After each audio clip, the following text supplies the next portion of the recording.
इस खबर के प्रायोजक हैं Ruchi organics limited and ISO certified company Sarojini Nagar Kanpur.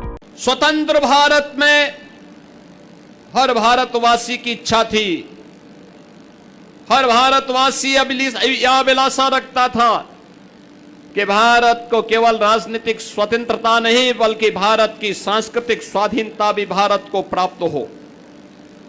इसके लिए लगातार उस प्रकार के प्रयास को आगे बढ़ाने के लिए प्रयास हुए, अनेक ओर से आवाज उठाई गई, लेकिन भारत माता के महान सपूत, भारत की अखंडता के शिल्पी लौह पुरुष सरदार वल्लभ भाई पटेल ने सोमनाथ के तट पर ही सोमनाथ मंदिर के समय की दुर्दशा को देख करके संकल्प लिया था कि सोमनाथ मंदिर का पुनरुद्धार होगा।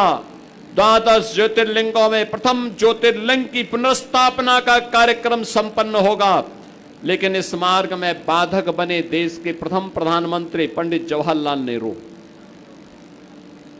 उनकी इच्छा थी कि न हो, लेकिन उस सब के बावजूद लौह पुरुष सरदार वल्लभ भाई पटेल की दृढ़ संकल्प शक्ति के सामने पंडित नेहरू की नहीं चली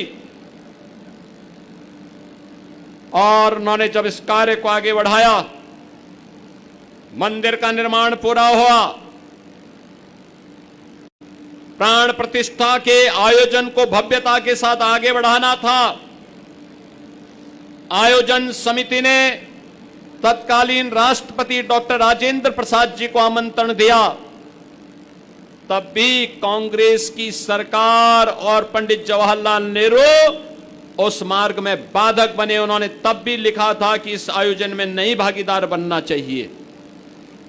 यानी हिंदुओं की आस्था पर किस हद तक प्रहार हो रहा था, सनातन की आस्था पर किस हद तक प्रहार हो रहा था। इन्होंने कहा था उस समय भी किया, धर्मनिरपेक्षता की भावनाओं के विपरीत होगा सोमनाथ मंदिर के पुनरुद्धार कार्यक्रम में जाना।